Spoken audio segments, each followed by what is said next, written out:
Have you ever thought you knew someone completely, only to discover that everything you believed was just a fragment of who they really were?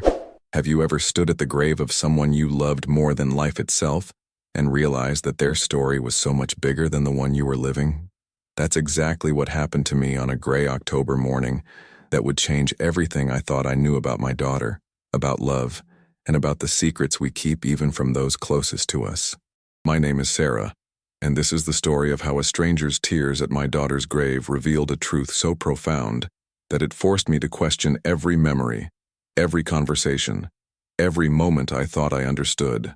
It was a Tuesday morning, 3 months after we buried Emma, 3 months since I had watched them lower my beautiful 24-year-old daughter into the ground, her life cut short by a car accident that still didn't feel real. 3 months of waking up every morning and forgetting for just a split second that she was gone, before reality crashed over me like a wave I couldn't escape. I had developed a routine in those months, a ritual that was probably unhealthy but felt necessary for my survival. Every Tuesday and Friday morning, I would drive to Riverside Cemetery, park in the same spot under the oak tree, and walk the familiar path to her grave. I would bring fresh flowers, usually the pink roses she had always loved, and I would sit there on the cold ground and talk to her. I would tell her about my day, about her father who was struggling even more than I was, about the little things that reminded me of her, about how the world felt so impossibly empty without her laughter filling our home. That particular Tuesday started like all the others. The autumn air was crisp and carried the scent of dying leaves. I had stopped at the flower shop and picked up a bouquet of pink roses mixed with white lilies, her two favorites. As I drove through the cemetery gates, I noticed the morning mist still clung to the ground between the headstones, creating an ethereal atmosphere that somehow felt appropriate. I parked under the oak tree, grabbed the flowers from the passenger seat, and began my walk down the winding path. But as I approached Emma's grave, something was different. There was someone there. A man I had never seen before was kneeling at my daughter's headstone, and even from a distance I could see his shoulders shaking with the kind of grief I knew all too intimately. My first emotion was anger. Who was this stranger at my daughter's grave? How dare someone I didn't know intrude on this sacred space, this private place of mourning that belonged to our family? My steps quickened, my heart pounding with a mixture of indignation and confusion. But as I got closer, something made me slow down. The intensity of his grief was palpable, raw, and absolutely genuine. This wasn't someone who had known Emma casually or from a distance. This was someone whose pain matched my own, and that realization stopped me in my tracks about 10 feet away. He hadn't noticed me yet. He was completely absorbed in his sorrow, his hand pressed against the cold marble of her headstone, his voice barely above a whisper, but clear enough that I could hear him saying her name over and over again. Emma, Emma, Emma. Each repetition was like a prayer, a plea, a desperate attempt to bring back what was lost. I stood there frozen, the flowers forgotten in my trembling hands, watching this stranger grieve for my daughter with an intensity that raised 1,000 questions in my mind. Who was he? How did he know Emma? Why had I never seen him before, not at the funeral, not at the hospital, nowhere in the blur of those terrible days after the accident? The rational part of my brain told me to announce myself, to ask him who he was and what his connection to Emma had been. But something deeper, some intuition I couldn't name, told me to wait, to observe, to let this moment unfold naturally. So I stood there in silence, barely breathing, watching this man pour out his soul at my daughter's grave. His grief was so consuming that it took several minutes before he sensed my presence. When he finally looked up, his face was streaked with tears, his eyes red and swollen, and the look he gave me was one of pure shock and something else, something that looked almost like fear, or perhaps guilt. We stared at each other for what felt like an eternity but was probably only a few seconds, both of us frozen in this unexpected confrontation. He slowly stood up, wiping his face with the back of his hand, his body language screaming discomfort and uncertainty. I could see him calculating, trying to decide whether to explain himself or simply leave, but I wasn't going to let him disappear without answers. My voice, when I finally found it, came out steadier than I felt inside, carrying all the authority of a mother protecting her daughter's memory even in death. I asked him who he was, point blank, no preliminaries, no softening of the question. The flowers in my hands felt suddenly heavy, like they were weighing me down, anchoring me to this surreal moment. Have you ever been in a situation where you knew that the next words spoken would fundamentally change everything? Where you could feel the weight of impending revelation hanging in the air like a storm about to break? That's exactly where I was standing, on the precipice of a truth I didn't even know I was missing. The man took a deep breath, his hands shaking as he ran them through his dark hair, and I noticed he was probably in his late 20s, tall and lean with kind eyes that held an ocean of sadness. When he spoke, his voice cracked with emotion, and what he said next would shatter the carefully constructed understanding I had of my daughter's life. He told me his name was Daniel, and then he said 5 words that stopped my heart. I was Emma's boyfriend. The world tilted on its axis. Everything I thought I knew about my daughter's life suddenly felt like a lie, a carefully curated performance she had given for my benefit while living a completely different reality.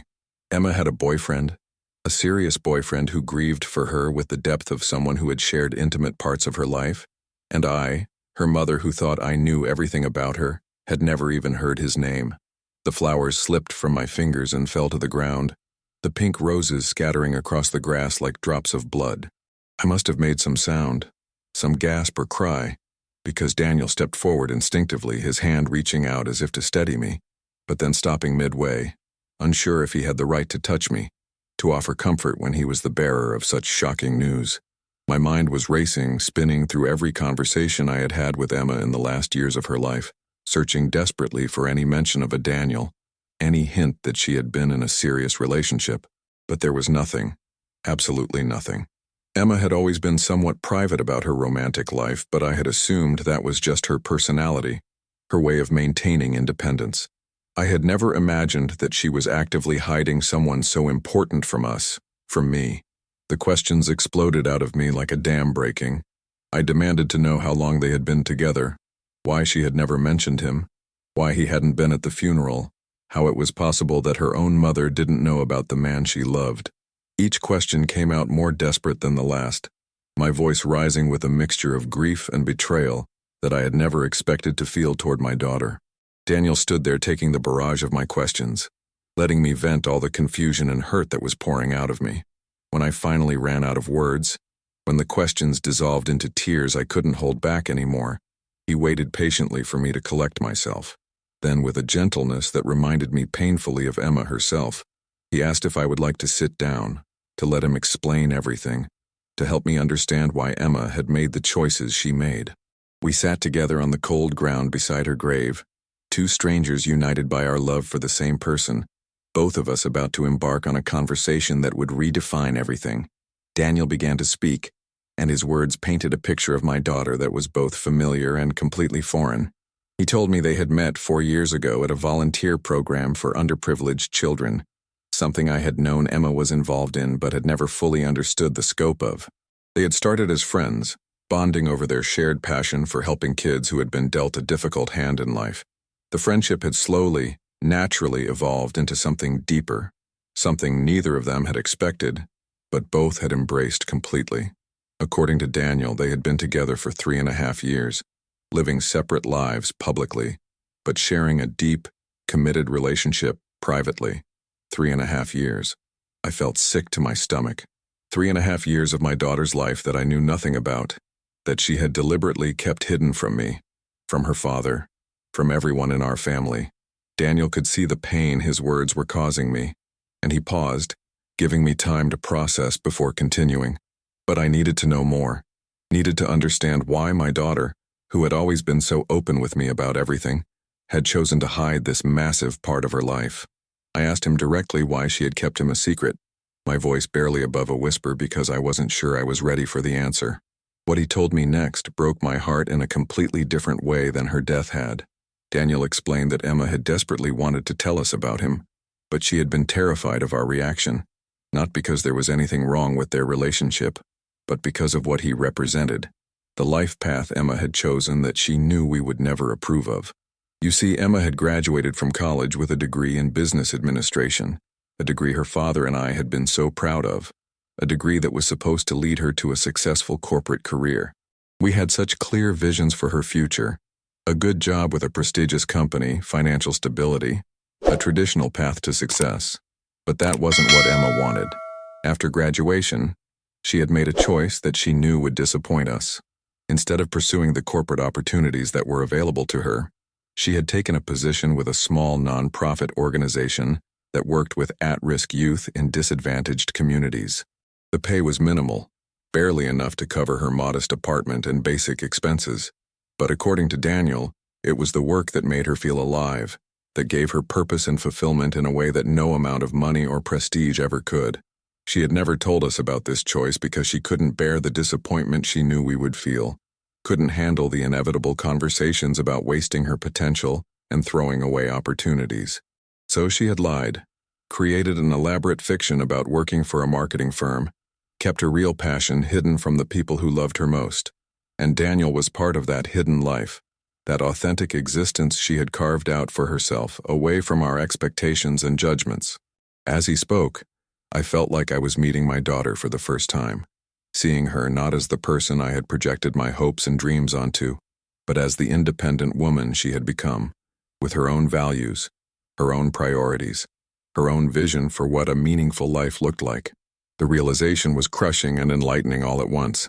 Daniel told me about the work Emma had poured herself into, how she had touched countless lives, how the kids she worked with adored her, how she had this incredible gift for seeing potential in young people that everyone else had given up on. He pulled out his phone and showed me pictures I had never seen before. Emma surrounded by smiling children. Emma painting murals on community center walls. Emma at fundraising events for the nonprofit, her face glowing with genuine joy and purpose. In every single photo, she looked more alive, more herself, than I had seen her in years when she was around us. It was like looking at a stranger who wore my daughter's face. Except this stranger seemed so much happier, so much more fulfilled than the Emma who came home for Sunday dinners and made small talk about her fabricated marketing job. Have you ever realized that the person you thought you knew best in the world was actually a mystery you never took the time to solve? That feeling of profound loss isn't just about missing them physically. It's about mourning all the parts of them you never got to truly know, because you were too busy imposing your own narrative onto their story. That's what I was feeling as Daniel continued to speak, showing me glimpses of the real Emma, the woman she had become when she was free to be herself without the weight of our expectations. Daniel continued sharing memories, each one a revelation that forced me to reconstruct my entire understanding of my daughter's last years. He told me about the Saturday mornings when Emma would arrive at the community center at 6 a.m. to prepare breakfast for the kids who wouldn't get a proper meal otherwise, how she knew each child's favorite food and would make sure to have it available, how she remembered their birthdays and their struggles and their small victories. He described the way she would stay late into the evening, tutoring teenagers who were behind in school, never once complaining about the exhaustion or the lack of financial compensation. According to Daniel, Emma had turned down 3 different job offers from major corporations in the past 2 years, opportunities that would have tripled her salary and finally aligned with the future her father and I had envisioned for her. But she had refused them all because, as she told Daniel, money couldn't buy the feeling she got when a kid who had been labeled a troublemaker finally believed in themselves, or when a teenager who had been ready to drop out of school decided to give it another chance because of something Emma had said or done. She had found her calling, her purpose, and she had been willing to live a double life to protect it from the people who loved her, but didn't understand her. As I sat there listening to Daniel paint this portrait of a woman I should have known but didn't, I became aware of a growing sense of shame mixing with my grief. How had I failed my daughter so completely that she felt she couldn't be honest with me about the work that defined her, the relationship that sustained her, the life that made her happy? What kind of mother creates an environment where their child feels they have to hide their authentic self to maintain the relationship? I had always thought of myself as a supportive parent, someone who wanted the best for my daughter. But in that moment, I realized that what I had really wanted was for Emma to fulfill my vision of what was best, not to discover and pursue her own. Daniel must have sensed the direction of my thoughts because he reached out and gently touched my arm, a gesture of comfort from this man who was still essentially a stranger to me. He told me that Emma had loved me and her father deeply, that she spoke about us often, that the decision to keep parts of her life hidden had caused her tremendous pain. She had been planning to tell us everything, he said, his voice breaking slightly. She had been working up the courage to introduce me to her parents, to finally be honest about where she worked and what she cared about. She had wanted to bring Daniel to Sunday dinner, to to share with us the work she was doing to help us understand that her path, though different from what we had planned, was valuable and meaningful and right for her. She had been waiting for the right moment, the right way to frame it so that we could see what she saw. But that moment never came. The accident happened first, stealing not just her future but also her chance to be fully known by the people who had raised her. The cruelty of that timing hit me like a physical blow. My daughter had died with her truth untold, with her authentic self still hidden from the people who should have known her best. And now it was too late. I couldn't go back and ask her about her work. Couldn't tell her that I was proud of her regardless of the career path she chose. Couldn't meet her boyfriend properly and get to know the man who had made her happy. All of those opportunities were gone forever, lost in the wreckage of that terrible accident. I found myself crying harder than I had since the funeral, not just grieving the loss of Emma's physical presence, but mourning all the conversations we would never have, all the truths that would remain forever unshared. Daniel cried with me.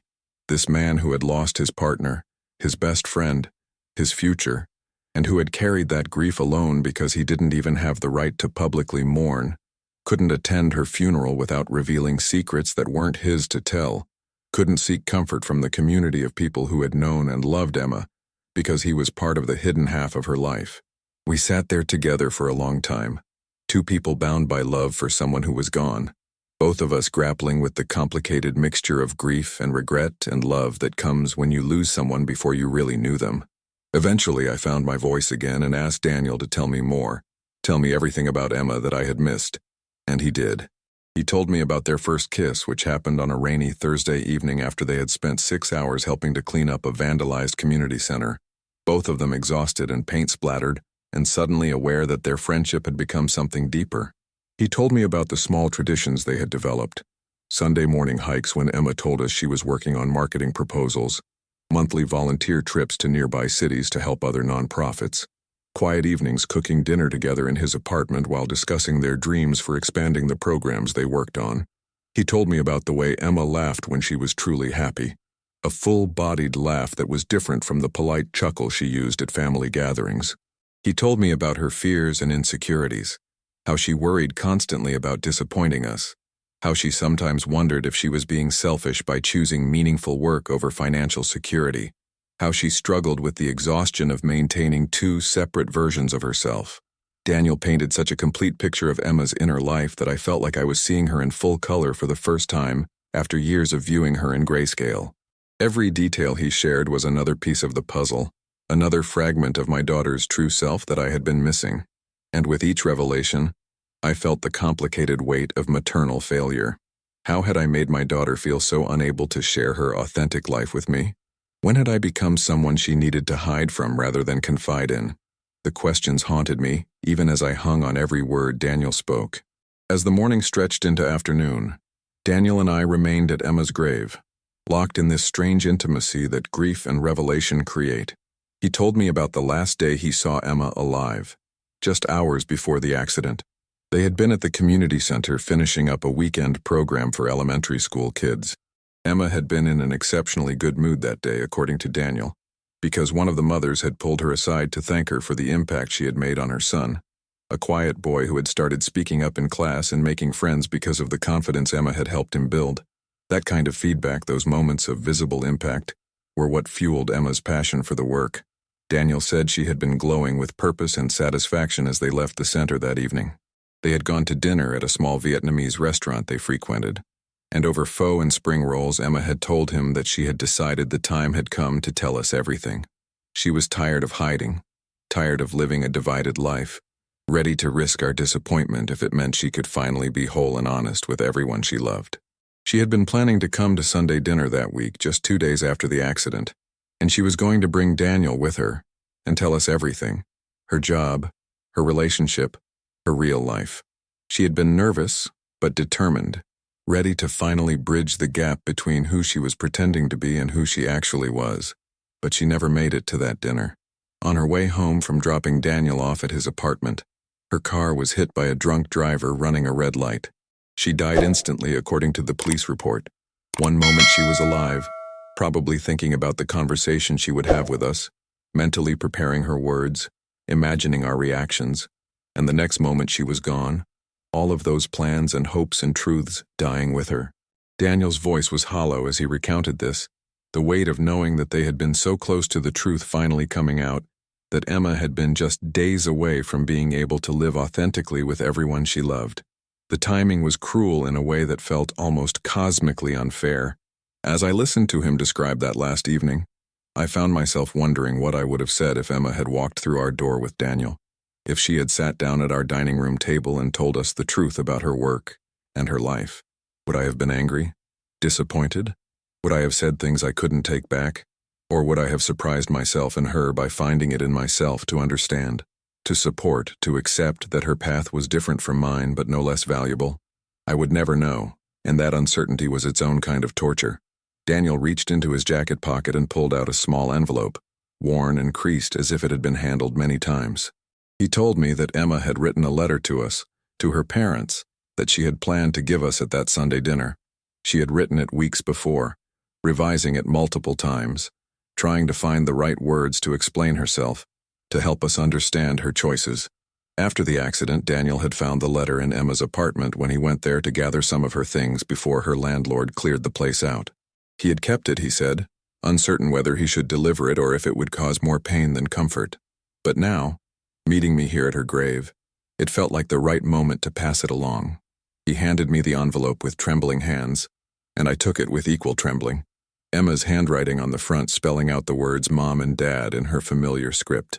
Just seeing her handwriting, knowing these were words she had formed with her own hand, made fresh tears spring to my eyes. Daniel told me I could read it now or wait until I was ready, whatever felt right. Part of me wanted to tear it open immediately, desperate for any communication from my daughter, any message from beyond the grave. But another part of me was terrified of what it might say, of the finality of reading her last words to us. I decided to wait, to save it for when I was home, when I could share it with my husband, when we could face Emma's truth together. I tucked the letter carefully into my purse, this precious artifact of my daughter's inner life. Then I asked Daniel something I had been wondering since he first told me who he was. I asked him why he had never tried to contact us after the accident, why he had stayed away from the funeral, why he had carried his grief alone all these months. His answer was complicated, but understandable.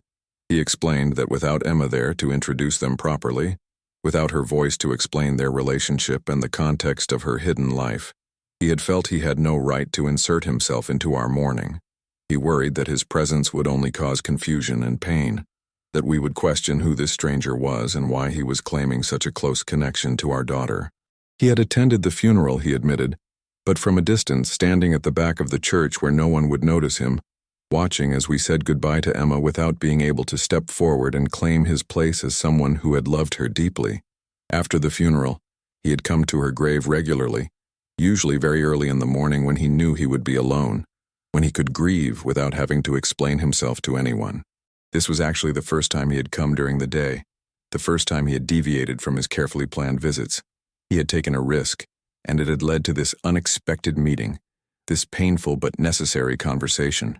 As he spoke, I felt a surge of compassion for this man who had been denied even the basic comfort of publicly mourning the woman he loved.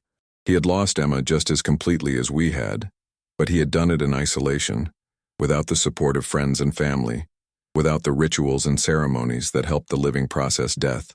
I reached out and took his hand, this stranger who was no longer a stranger, and I told him something I hadn't known I was going to say until the words came out. I told him that he had every right to grieve Emma, that his love for her was valid and real and deserved recognition, that he didn't need our permission to mourn, but if it helped, he had it. I told him that I was grateful he had been part of her life, that he had known and loved the real Emma when we had only known the version she thought we wanted to see. And then I asked him if he would be willing to tell my husband what he had told me, if he would share these stories and memories with Emma's father so that we could both begin to know our daughter as she truly was. Daniel agreed, his relief visible. We exchanged phone numbers, two people who should have met years ago but were meeting now in the shadow of shared loss. Before we parted, I asked him one more question. I needed to know what Emma's last words to him had been, what she had said when they parted that final evening. Daniel smiled for the first time since I had arrived at the cemetery, a sad smile full of love and loss. He told me that as Emma was getting into her car, she had turned back and called out to him, She had said, "I love you and I'm ready to let everyone see how happy you make me." Those were her last words to Daniel, a declaration of love and readiness to finally live authentically. And though she never got the chance to follow through on that promise, though we never got to meet Daniel properly or see them together, those words gave me a strange comfort. Emma had been happy. She had been loved. She had been living a life that felt meaningful and true to her, even if we hadn't known about it. That was something, wasn't it? That was more than many people get. Daniel and I finally stood up from the cold ground, both of us stiff from sitting so long, both of us emotionally exhausted from the intensity of our conversation. Before he left, he promised to call me the next week to arrange a time to meet with both my husband and me. He said he had photos and videos he wanted to share, stories about Emma's work that would help us see the impact she had made, colleagues and kids from the center who had loved her and who might want to meet us. He was offering us a door into Emma's hidden world, a chance to understand and know the daughter we had lost before we fully knew her. I watched him walk away across the cemetery, this man who had loved my daughter, this keeper of secrets and memories that should have been ours all along. Then I turned back to Emma's grave, to the headstone that bore her name and the dates that bracketed her too short life. I knelt down and placed my hand on the cold marble, just as Daniel had been doing when I first arrived. And I spoke to Emma, really spoke to her, for the first time since her death. I told her that I was sorry for creating an environment where she felt she had to hide herself, sorry for having such rigid expectations that she couldn't share her true path with us, sorry for missing out on knowing the real her. I told her that I wished she had trusted us enough to tell the truth, but I understood why she hadn't, and I took responsibility for my part in that. I told her that I was proud of her, not for the imaginary marketing career I had believed in, but for the real work she had done, for the lives she had touched, for the courage it took to follow her heart, even when it meant disappointing us. Have you ever had a moment where everything you thought you understood about your life suddenly shifted, where you realized that the story you had been telling yourself was incomplete or wrong, where you had to let go of one version of reality and embrace a more complex truth? That's where I was standing at my daughter's grave on that Tuesday morning that had started like all the others, but had become a turning point I never expected. The drive home was a blur of tears and thoughts racing too fast to fully process. When I walked through the front door of our house, my husband Richard was in his study, probably trying to lose himself in work the way he had been doing for months, as his own way of coping with Emma's death. I stood in the doorway of his study for a long moment, watching him stare at his computer screen without really seeing it, and I knew that I was about to shatter what little equilibrium he had managed to establish. When I said his name, something in my voice must have alerted him that this was serious, because he immediately turned away from the computer and gave me his full attention. I asked him to come sit with me in the living room, told him I needed to tell him something important about Emma. I could see the fear flash across his face, that instinctive panic that comes when you've lost a child and you're told there's something more you need to know about them, as if the pain could somehow get worse. We sat on the couch together, the same couch where Emma had sat countless times, where we had spent evenings watching movies together, where she had eaten Sunday dinners while telling us carefully edited stories about her week. And there, in that familiar space filled with memories of a daughter who now seemed like a ghost, I told Richard everything. I told him about Daniel, about Emma's real job, about the hidden life she had been living for years right under our noses. I told him about the work she had been passionate about, the kids she had helped, the choices she had made to pursue meaning over money.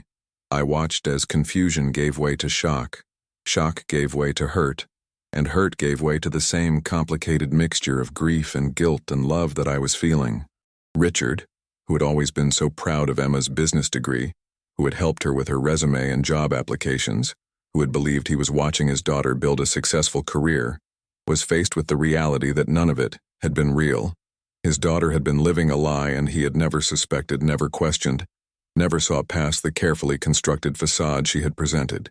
When I finished talking, when I had shared everything Daniel had told me, Richard sat in stunned silence for a long time. Then he said something that broke my heart all over again.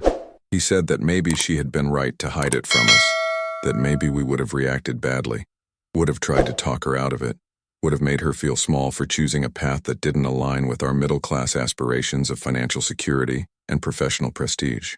He said that perhaps Emma had known us better than we knew ourselves, had predicted our reaction so accurately that she chose silence over the risk of our disappointment and disapproval. The honesty in that admission, the willingness to acknowledge our own failings, was painful but necessary. We sat there together, two parents grappling with the reality that we had loved our daughter deeply, but had failed to create the kind of relationship where she felt safe being completely honest with us. That failure felt almost as devastating as her death itself. Eventually, I remembered the letter in my purse, Emma's last attempt to bridge the gap between her two worlds. I retrieved it and showed it to Richard, explained how Daniel had given it to me, told him it was meant to be read after she told us the truth about her life. We decided to read it together, right then, because waiting would only prolong the anticipation and anxiety. With shaking hands, I carefully opened the envelope that Emma had sealed months ago, never knowing that we would read these words not as an explanation alongside her living presence, but as a message from beyond the grave. The letter was 3 pages long, covered in Emma's neat handwriting, and as we read it together, our daughter's voice came through so clearly that it felt like she was in the room with us.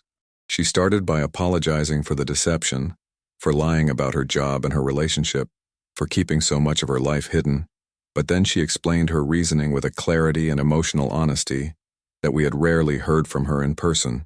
She wrote about how much she loved us, how grateful she was for the education and opportunities we had provided, how she knew that we had sacrificed and worked hard to give her advantages we hadn't had. But she also wrote about how suffocating she had found our expectations, how from a young age she had felt the pressure to achieve in specific, predetermined ways, to follow a path that would make us proud, but that didn't necessarily make her happy. Emma described in her letter how she had gone through college feeling increasingly disconnected from the business career everyone assumed she would pursue, how she had started volunteering with underprivileged kids almost on a whim during her junior year, and had discovered a passion and purpose she had never felt before. She wrote about the moment she realized that working in a corporate environment would feel like slow death to her soul, that the idea of spending her days in meetings and working on marketing strategies for products she didn't care about filled her with dread. She described the internal conflict she faced when graduation approached, the pressure to take one of the corporate job offers versus the pull she felt toward the nonprofit work that made her feel alive and useful. She wrote about how she had rehearsed conversations with us in her head 100 times, trying to find the words that would help us understand, but every imagined conversation ended with disappointment in our eyes, with lectures about practical considerations and not wasting her potential. So she had made the decision to live 2 lives, she wrote, one real life where she did work that mattered to her, and one performed life where she told us what we wanted to hear. It had been exhausting, she admitted, maintaining the deception, but it had seemed like the only way to preserve her relationship with us, while also preserving her integrity and following her true calling. She wrote extensively about Daniel in the letter, about how meeting him had been one of the best things that ever happened to her, how he understood and supported her in ways that felt like coming home. She described him as kind, passionate about the same social justice issues she cared about, someone who saw her for who she truly was and loved that person without trying to change her. She wrote that she wished we could meet him properly, that she thought we would actually like him if we gave him a chance, that he came from a working-class background and understood the value of hard work, even if it didn't come with a 6-figure salary. Emma spent a full page of the letter describing the work she did at the community center, the individual kids whose lives she had touched, the programs she had helped develop, the small victories and heartbreaking setbacks that came with trying to make a difference in an underfunded, under-resourced environment. She wrote with such passion and specificity that it was impossible not to see how much this work meant to her, how it gave her life purpose and direction in a way that no corporate job ever could. She wrote about a 15-year-old named Marcus who had been on the verge of dropping out of school, but who stuck with it because Emma believed in him, about an 8-year-old girl named Lily who came to the center hungry every day, and who bloomed under Emma's attention and care, about dozens of other kids whose names we had never heard, but who had been central to Emma's daily existence. Reading about her work through her own words, seeing her articulate why it mattered and what it meant to her, made it impossible to maintain any judgment or disappointment. How could we be anything but proud of a daughter who had dedicated herself to helping vulnerable children, who had chosen compassion and service over personal gain? The final page of the letter was Emma's plea for understanding and acceptance. She wrote that she was ready to tell us the truth, that she couldn't continue living a divided life indefinitely, that she wanted and needed us to know and accept the real her.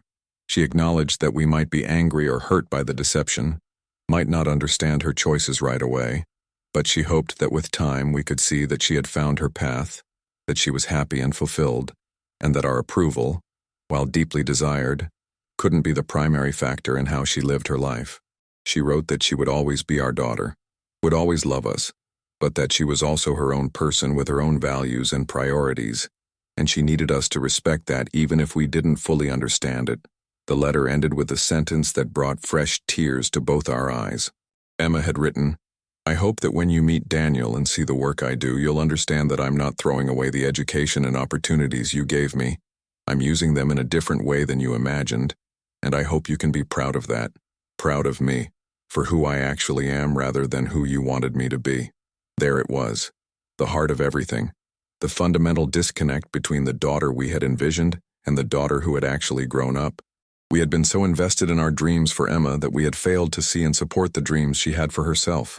And now she was gone, and we would never get the chance to tell her that we understood, that we were sorry, that we were proud of her exactly as she was. Richard was crying openly by the time we finished reading, something I had only seen him do once before, at Emma's funeral. He kept saying over and over that he was sorry, that he had failed her, that he had been so focused on wanting her to have financial security because he remembered struggling when he was young, that he had let his own fears and experiences dictate what he thought was best for her. We held each other and cried for our daughter, for the relationship we could have had with her if only we had been less rigid, less focused on our own definitions of success, more interested in understanding her authentic self. Have you ever wished you could turn back time, have a conversation over, make different choices that would lead to a different outcome? That's the torture of hindsight, especially when the person you need to make amends with is no longer there to receive your apology or witness your growth. Over the next few weeks, Richard and I did something we should have done years ago. We really tried to know our daughter, not the version of her we had constructed in our minds, but the real Emma who had existed in the world. Daniel came over to our house several times, bringing with him boxes of photos and mementos from Emma's real life.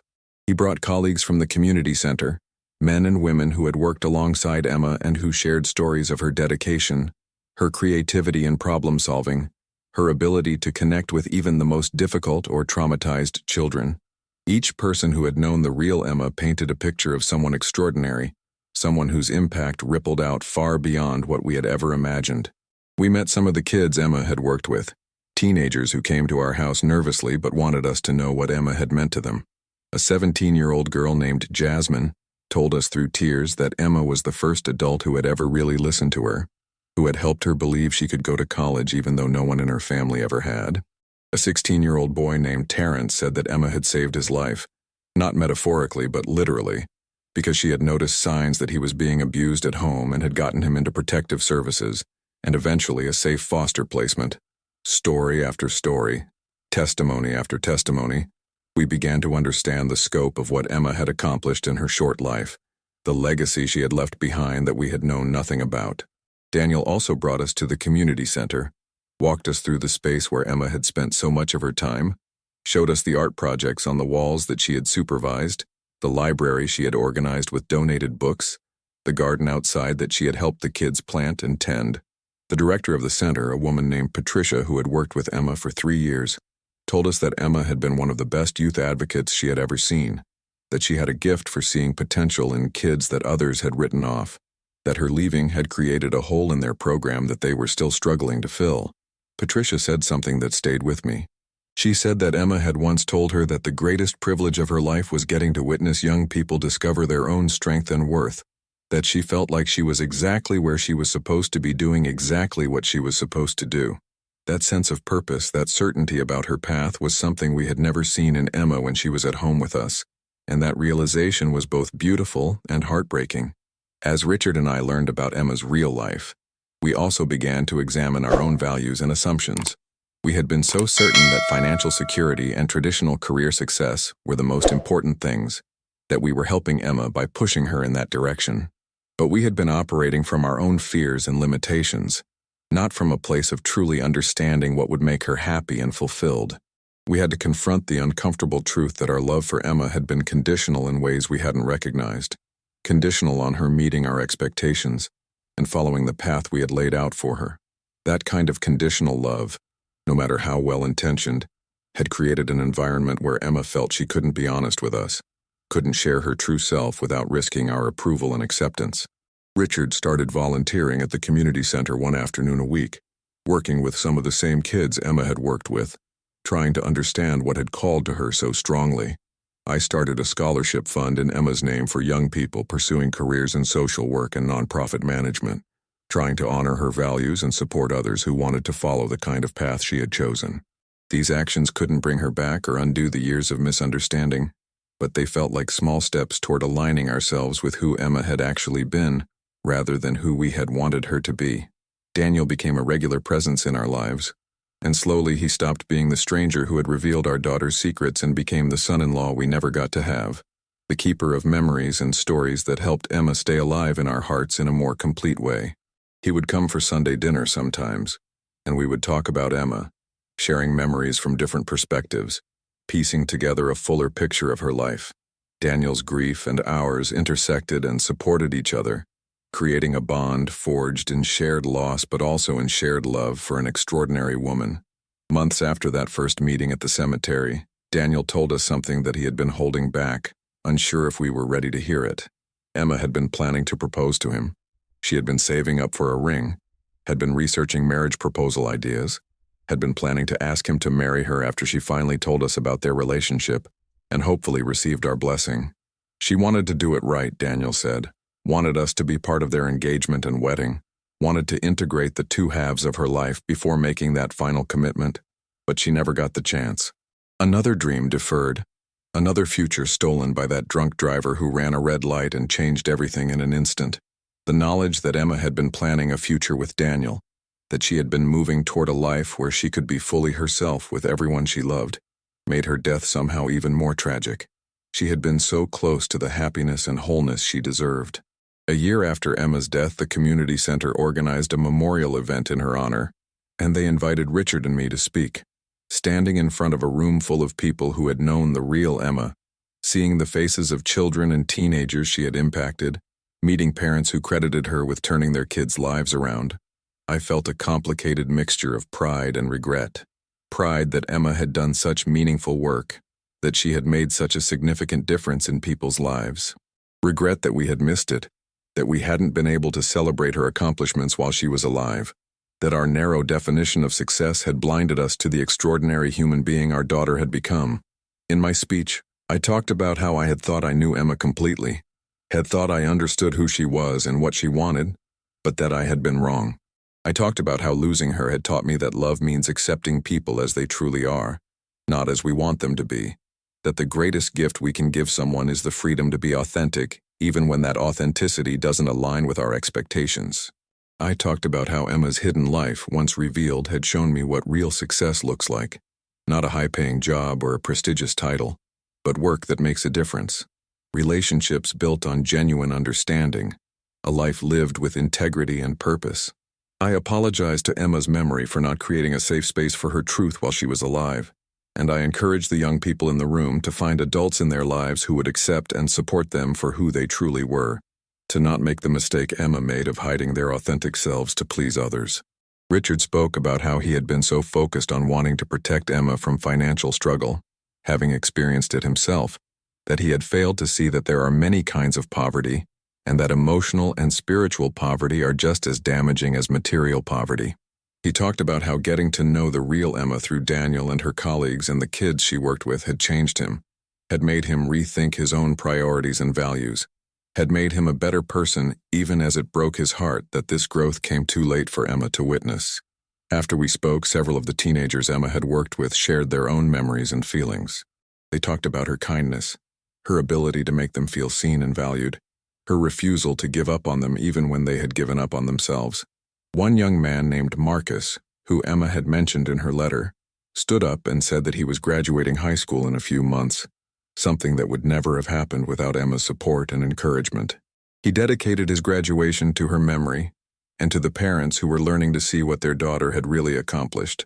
There wasn't a dry eye in the room. Daniel spoke last, and he talked about loving Emma, about the privilege of knowing her authentic self, about the pain of carrying grief alone for so long, and about the unexpected grace of being welcomed into her family after her death. He said that Emma would be so happy to know that the truth had finally come out, that the two halves of her life had finally been integrated even if she wasn't there to see it, that the people she loved most were finally on the same page about who she had been and what she had valued. He announced that he was staying on at the community center, taking a leadership role in expanding the youth programs Emma had been so passionate about, making sure that her work continued and grew. The memorial event felt like a turning point, a moment where Emma's fragmented legacy finally came together into a complete picture. It was what that funeral should have been, a true celebration of who she was, rather than a mourning of who we had thought she was. In the months and years since that day at the cemetery when I met Daniel, I have thought a lot about secrets and truth, about the masks we wear for different people, about the cost of hiding our authentic selves from those we love. Emma shouldn't have had to choose between being honest and maintaining her relationship with us. The fact that she felt she did have to make that choice is a failure on our part, a failure of imagination, of flexibility, of unconditional love. But I've also come to understand that Emma's choice to live a double life wasn't entirely about us. It was also about her own struggle to claim her independence and establish her identity, separate from her parents' expectations. Maybe that secrecy was part of her process of becoming fully herself, of learning to trust her own compass even when it pointed in a different direction than the one we had mapped out for her. Maybe she needed that space away from our gaze to grow into the woman she was becoming. I don't know if that makes it better or worse, but it adds complexity to a situation that I initially saw in purely black and white terms. What I do know is that learning about Emma's real life, painful as it was, has been a gift in its own way. It has given me a more complete picture of my daughter, has allowed me to be proud of her for the right reasons, has shown me what she truly accomplished in her short time on Earth. It has also forced Richard and me to examine our own values and behaviors, to commit to being more open and accepting with the people we love, to prioritize authentic connection over comfortable illusions. Now, when I visit Emma's grave, which I still do twice a week, I don't come alone as often. Sometimes Daniel comes with me, and we sit together sharing memories, keeping Emma's memory alive through our conversations. Sometimes Richard comes, and we talk to Emma about the young people whose lives she touched, updating her on their progress as if she can hear us. Sometimes we bring flowers from the kids at the community center, drawings and letters they write to the woman they still remember and miss. And I talk to Emma differently now. I don't tell her about my day or share surface-level updates. Instead, I tell her that I see her now, really see her, that I understand who she was and what mattered to her, that I'm sorry it took her death for me to truly know her, but that I'm grateful for the knowledge, even though it came too late. I tell her that I'm proud of her, so incredibly proud for having the courage to follow her passion even when it meant disappointing us, for making a real difference in the world, for loving deeply and being deeply loved in return. I tell her about the scholarship students, about Richard's volunteer work, about the programs at the community center that continue in her name, about all the ways we're trying to honor her legacy and live more aligned with the values she held dear. So now I want to ask you something. Have you ever hidden parts of yourself from the people who love you because you were afraid they wouldn't understand or accept your authentic self? Have you ever made assumptions about what someone else wanted or needed without really asking them, without really listening to their truth? Emma's story is a reminder that the greatest gift we can give each other is the space to be fully ourselves, messy and imperfect and different from what we expected. It's a reminder that true love means accepting people as they are, not as we wish they would be. It's a reminder that we never know how much time we have, that postponing honesty and authenticity is a dangerous gamble, because tomorrow isn't guaranteed. I learned these lessons too late to apply them with Emma, but I'm trying to live them now in all my relationships, trying to be the kind of person who creates safety for truth-telling, who values authenticity over comfort, who sees people for who they are, rather than who I want them to be. If Emma's story resonates with you, if you've experienced something similar, either as the person hiding or the person being hidden from, I'd love to hear about it in the comments below. Share your story, share your reflections, share what this brings up for you. Understanding comes through shared experiences, and maybe your story will help someone else feel less alone in their struggle. And if this story touched your heart, If it made you think about your own relationships and the spaces you create for truth or deception, please leave a like on this video. It helps more people find these stories, these important conversations about love and loss and the complicated ways we navigate relationships with the people we care about most. Make sure to subscribe to Through My Eyes for more stories like Emma's, real experiences that challenge us to think differently, to feel deeply, to examine our own lives and choices with greater honesty and awareness. Hit that notification bell so you don't miss future stories that might change your perspective the way Emma's story changed mine. Thank you for listening to my daughter's story, for bearing witness to her life and legacy, for taking the time to understand the complicated truth of who she was and what she accomplished. Emma may be gone, but through stories like this, through the lives she touched, through the people who continue her work, she lives on. And maybe, just maybe, her story will inspire someone out there to be more honest, more authentic, more courageous in living according to their own values, rather than others' expectations. That would be a fitting tribute to a young woman who tried so hard to do exactly that, even when it meant carrying the weight of secrets that should never have been necessary in the first place.